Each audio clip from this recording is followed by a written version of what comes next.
Good morning everyone, welcome back to my channel. আমার উঠা পড়ার গল্পে তোমাদের সবাইকে জানাই অনেক স্বাগত, অনেক ভালোবাসা। আজ হচ্ছে লোকনাথ বাবার তিরোধান দিবস। হ্যাঁ, আজকে 19শে জ্যৈষ্ঠ, রবিবার। তো চলো, এখন আমি সকাল সকাল স্নান করে একদম রেডি হয়ে গেছি। মা ওদিকে ভোগ তৈরি করছে। এখন আমি আগে ঘরের পুজোটা সারবো, তারপরে হচ্ছে 11টা 45-এ বাবা তিরোধানে গেছিল। তো সেই সময়টায় আমি বাবাকে পঞ্চামৃত করব এবং তারপরে 12টা 6 থেকে একটা অমৃত যোগ শুরু হচ্ছে। তো সেই যোগেই আমরা পুজোটা দেব। ভোগ হচ্ছে, এখন পায়েসটা হচ্ছে। চলো তোমাদেরকে একবার দেখাই। আর চলো আজকে জয় বাবা লোকনাথের নাম নিয়ে দিনটাকে শুরু করি। আশা করি আজকের ভিডিওটা তোমাদের ভালো লাগবে এবং তোমাদের দিনটাও ভীষণ সুন্দর কাটবে। যারা যারা ব্রত করেছো তাদের ব্রত ভীষণ ভালোভাবে বাবার দয়ায় সম্পন্ন হবে। মা সব ভোগের জোগাড় করছে। দেখো, কচুর শাক হয়ে গেছে আমাদের, আমের চাটনি হয়েছে, আর নিচে আছে মুগের ডাল সেদ্ধ। ওটা এখন আর দেখাতে হবে না, পরে আমরা ভোগে দেখিয়ে দিচ্ছি, দেখিয়ে দেবো। এই যে এটা হচ্ছে মুগের ডাল সেদ্ধ ঘি দিয়ে। পায়েসের দুধ বসে গেছে। এদিকে করেছি বাবার বাল্য ভোগ, এই যে আলু সেদ্ধ দিয়ে ভাত আতপ চালের। আর এখন আমি মূল পুজোটাতে বসবো। এর আগের বছর থেকেই আমাদের বাড়িতে লোকনাথ বাবার তিরোধান দিবস আর জন্মদিবসটা পালন করা শুরু হয়েছে। তার আগে লোকনাথ বাবার চিত্রপট আমাদের বাড়িতে ছিল, রোজ আমরা জল মিষ্টিও দিতাম, কিন্তু এতটা ধুমধামে কোনো বাড়ি পুজো করা হয়নি। তো যাই হোক, এর আগের বছর থেকে যেটা শুরু হয়েছিল, অর্থাৎ এই বছর কিন্তু আমাদের দ্বিতীয় বছর। তো বেশ কয়েকদিন আগে থেকেই আমরা প্ল্যান করেছিলাম যে আজকে বাবাকে ভোগে কি কি দেওয়া হবে, কিভাবে বারবার পুজোটা হবে এবং কি কি আয়োজন করব। তাই জন্য কিন্তু মোটামুটি 2 দিন আগে থেকেই আমি আর মা দোকানে যে সমস্ত জিনিসপত্র দেখে শুনে কেনার চেষ্টা করেছিলাম। কাল ছিল 1 জুন, তোমরা সকলেই জানো কালকে কলকাতায় ছিল নির্বাচন, যার জন্য আমাদের এখানের মার্কেটটা কিন্তু বন্ধই ছিল। কিন্তু তাও কিছু কিছু দাদারা দোকান খুলেছিল, যার জন্য আমরা যে কটা জিনিস বাবার নামে কিনবো বলে ভেবেছিলাম, মোটামুটি আমরা সবটাই জোগাড় করতে পেরেছিলাম। এই সব কিছুই হচ্ছে বাবার কৃপায়। আর তোমরা তো সবাই জানো যে দেবাদিদেব মহাদেবের আগে পুজো করে নিতে হয়, আর ঘরের যে দেবদেবীরা ছিল তাদেরও কিন্তু পুজোটা আমরা সেরে নিয়েছিলাম। আর এখানে দেখো, মা আনা ছিল লাবড়া, আর এখানে বাল্যভোগের সাথে সাথে আজকে আমরা খিচুড়িও দেবো বলে মনে করে নিয়েছিলাম, তাই মা এখানে খিচুড়িটা বানাচ্ছিল। ঘরের পুজোটা আমার দেওয়া হয়ে গেছে, তোমরা তো দেখতেই পেলে। এখন আমি লোকনাথ বাবার পুজোটা করব। তো 11টা 45-এ বাবাকে আগে পঞ্চামৃত করাবো। তো এখন বাজে 11টা 43। এর আগের বার যেহেতু প্রথম বছর ছিল, তাই বাবার ভোগে আমরা শুধু বাল্যভোগ দিয়েছিলাম, মানে আলু সেদ্ধ দিয়ে ঘি দিয়ে ভাত, কচুর শাক, সাদা ভোগে ছিল পায়েস। আর এর আগের বার না জানো তো, আমরা তালশাঁসটা জোগাড় করতে পারিনি, একজনের কাছ থেকে নিয়েছিলাম, খুব খারাপ ছিল।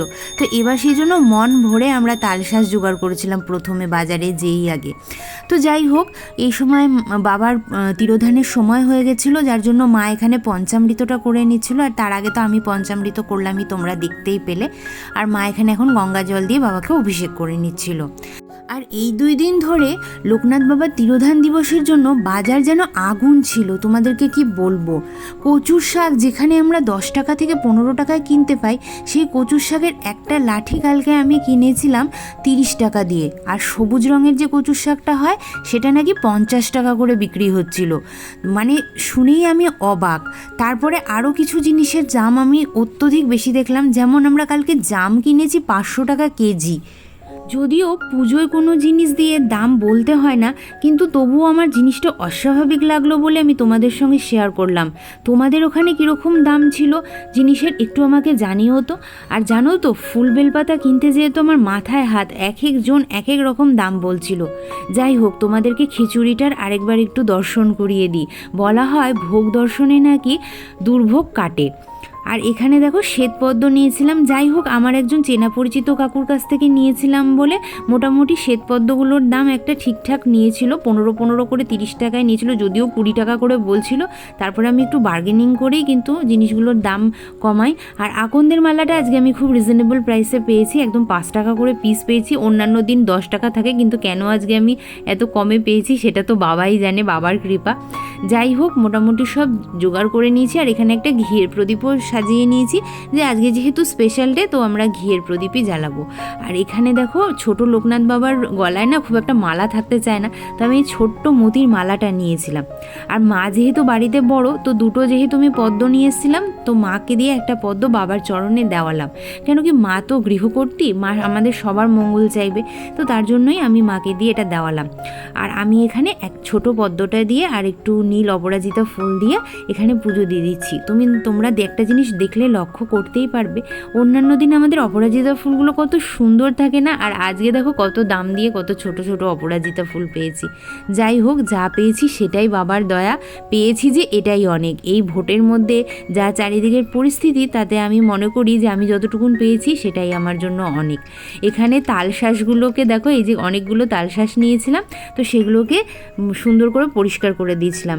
ভোগ একটু বেশি করে দিতে আমার ভালো লাগে, কেন কি আমরা যখন ভোগ দিই না, তারপরে কিছু আশেপাশের মানুষকেও আমরা সেটা বিতরণ করে থাকি। আমি শুধু না, প্রত্যেকেই হয়তো আমরা করি। আসলে সবাইকে দিয়ে তারপরে নিজে ভোগ গ্রহণ করতে অনেকটাই ভালো লাগে। তো এখানে লিচু, তালশাঁস, কলা, মানে সাদা যে ভোগগুলো হয় সেগুলো আমরা বেশি রেখেছিলাম। আর আজকে ভাই 1 কেজি আম অনলাইন থেকে অর্ডার করেছিল, কি বলবো তোমাদেরকে, আমি আমটা পুরো কাঁচা আম দিয়েছে। যাই হোক, ওটাকে আবার মুড়ির টিন বা চালের ড্রামে রেখে পাকাতে হবে, এই একটা প্ল্যান ছিল। তো এখানে মোটামুটি আমার সাদা ভোগটা প্রস্তুত হয়ে যাওয়ার পরে এই যে বাবার সামনে রাখলাম। আর এখানে একটা থালার মধ্যে এই যে মুখ শুদ্ধি নিয়ে নিয়েছি, দেখো 2টো বড় এলাচ। আর এখানে আমি মিছরির ভোগটা দেব। আসলে জল মিছরি দিয়ে যেটা আমরা বানাই না, সেটা আসলে সবাই নিতে চায় না। কেন নেয় না আমি সেটা জানি না, বলতে পারছি না। হয়তো কেউ কিছু ভাবে যে কোনো কিছু করে হয়তো আমরা তাদেরকে দিচ্ছি, আসল কথা তো সেটা না। কিন্তু যাই হোক, যার যে যেটা মনে করে করে। তো আমরা ওই জন্য গোটা মিছরিও ভোগে দিই। আসলে সবাইকে যখন প্লেটে প্লেটে দিই, গোটা মিছরিটা দিয়ে দিই। আর মিছরি জল যেটা থাকে সেটা ওই আমি আর মা বা ভাই নিজেরা যারা বাড়িতে থাকি তারা গ্রহণ করে নিই। আসলে কোনো কিছুই জোর করে কারোর উপরে চাপাতে ইচ্ছে করে না, জানো তো। আর দেখো এখানে আজকে জিলিপি নিয়েছি। ও একটা কথা বলি তোমাদেরকে, আজকে অমৃতি আর জিলিপির যা দাম, কি বলবো তোমাদেরকে। জিলিপিটা তো তাও ছিল, যাই হোক। অমৃতি কিন্তু অন্যান্য দিন আমাদের এখানে 7 টাকা পিস হয়, আজকে সেখানে 10 টাকা করে পিস বিক্রি হয়েছে। যাই হোক, তো আমি মোটামুটি একটু বেশি করেই আজকে আনার চেষ্টা করেছিলাম। এর আগের বারও মা অনেক অমৃতি এনেছিল, কিন্তু যাই হোক, তাও সেটা একটু শর্ট পড়েছিল বলে আজকে মোটামুটি আমি 10খানা জিলিপি আর এখানে অমৃতি গুলো মোটামুটি মনে করো 2 পিস নিয়েছিলাম। আর ঘিয়ে ভাজা কিছু অমৃতি ভাই বাইরে থেকে অর্ডার করেছিল। এই যে দেখো, এইখানে সেই অমৃতিগুলোই দিচ্ছি। এগুলো এক একটা 25 টাকা করে পিস। তো যাই হোক, মোটামুটি বাবার দয়ায় আজকে সব কিছুই আয়োজন হয়ে গেছে। আর এখানে আমি মিছরি জলটা করে নিচ্ছি। তোমাদেরকে দামগুলো বললাম যে তোমাদের ওখানে কত কি, সেটা তোমাদের কাছ থেকে জানার জন্য। না ছাড়া প্রত্যেকেই আমরা জানি যে কোনো পুজো পাঠেই জিনিসের দাম অত্যধিকই বেড়ে যায়। আসলে ব্যবসায়ীরাও এই দিন একটু লাভ করতে চায়। আর সত্যি কথা বলতে কি, নিজের আরাধ্যের জন্য যতই দাম দিয়ে কিনি না কেন, সেটাকে আসলে দাম বলে মনে হয় না। কেন কি মনে হয় যে নিজের বাবার জন্যই তো করছি, এটাতে আবার বলার কি আছে। কিন্তু তাও একবার তোমাদেরকে বললাম তোমাদের কাছ থেকে তোমাদের জায়গার প্রাইসগুলো জানার জন্য। যাই হোক, এখানে আমি একদম সুন্দর করে সাজিয়ে দিচ্ছি। আসল কথাটা কি বলো তো, আমরা তো মধ্যবিত্ত, আমরা দেখো সবাই সব রকমেরই আয়োজন করতে চাই বাবার জন্য, কিন্তু অনেক সময় কি হয় বলো তো, এত প্রাইস বেড়ে যাওয়ার জন্য আমি দেখেছি অনেক মানুষকে অনেক কম সংখ্যক কিনতে, বা হয়তো কারোর ইচ্ছে আছে কোনো একটা জিনিস দেওয়ার, কিন্তু সে সেই জিনিসটা হয়তো দিতে পারছে না এতটা প্রাইস বেড়ে যাওয়ার জন্য। কি আর করা যাবে, দিনকালের অবস্থা যখন এরকম।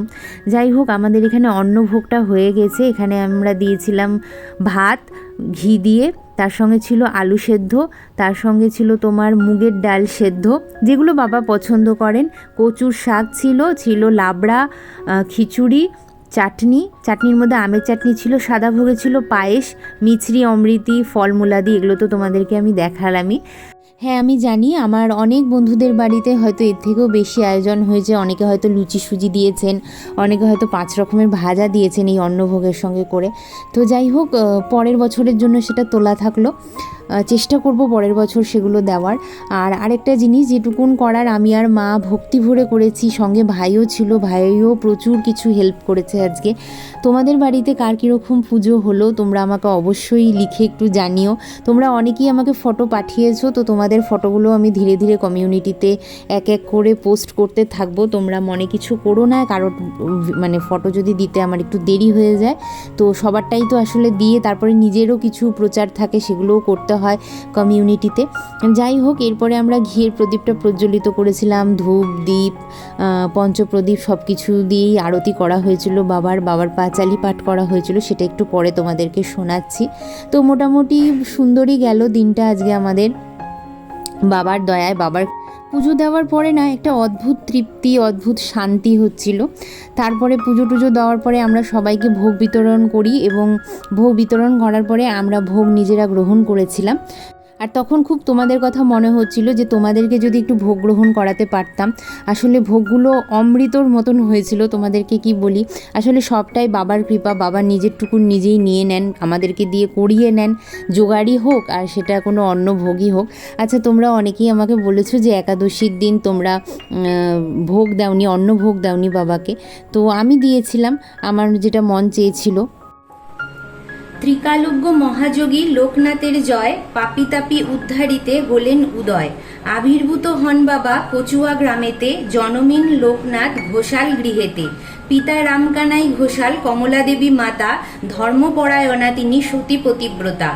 একদর্শ বর্ষ যবে লোকনাথের হল, ভগবান গাঙ্গুলি তারে সন্ন্যাস দীক্ষা দিল। গৃহত্যাগ করিয়ার ত্যাজি পরিজন, গুরুর সঙ্গে কালীঘাটে করে। পাঁচালিটা পাঠ করার পরে আমরা সবাই আনন্দের সঙ্গে বাবার আরতি করি। তো তোমাদেরকে যেটা বলছিলাম যে অনেকেই আমাকে কমেন্ট করেছিলে যে একাদশীর দিন তার জন্য আমরা অন্নভোগ দিইনি। তো আমি যখন অনেক এরকম কমেন্ট পাচ্ছিলাম, তখন রাত্রেবেলায় আমাদেরই পরিবারের একজন ভাই, শুভজিৎ ভাই, তাকে আমি জিজ্ঞেস করি। তো সে আমাকে বলে যে না, দিলে কোনো অসুবিধা নেই একাদশীর মধ্যে। আর সেই দিন নাকি একাদশীটা পড়ছিল না, কিন্তু আমাকে অনেকেই তোমরা লিখেছিলে যে না, এই দিন অপরা একাদশী পড়েছে। তো যাই হোক, সেটা বাবারই ইচ্ছা, বাবা যেরকমভাবে জোগাড় করতে চেয়েছেন সে সেইভাবেই জোগাড় করেছেন, তিনি নিয়েছেন। এবার আমাকে তোমরা যদি কেউ জানো যে একাদশীতে কেন দেওয়া হয় না, সেটা তোমরা আমাকে জানাতে পারো। যদিও আমি শুনেছি যে একাদশীতে বাবাকে অন্নভোগ দেওয়া যায়। আর আমাদের এখানেও আশেপাশে যাদের বাড়িতে সেদিন লোকনাথ বাবার পুজো হয়েছিল সবাই কিন্তু অন্নভোগটা দিয়েছিল, আমি দেখেছি। কেউ খিচুড়ি দিয়েছে, কেউ ভাত দিয়েছে, সেটা যার যার যেরকম ইচ্ছে ছিল সে সেরকম দিয়েছে। তো যাই হোক, এইভাবেই আমরা আজকের দিনটাকে খুব সুন্দর করে খুব শান্তিপূর্ণভাবে কাটিয়েছি। এখন তোমরাও একটু আরতিটা দেখে নাও বাবার।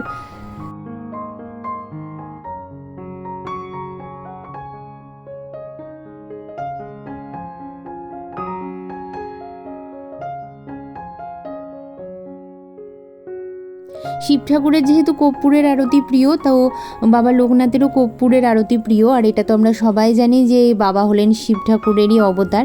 এখানে আমি পঞ্চপ্রদীপ আর কর্পূর একটা জায়গাতেই নিয়ে নিয়েছিলাম, তো এখানে প্রদীপটা প্রজ্বলিত করে নিয়েছি।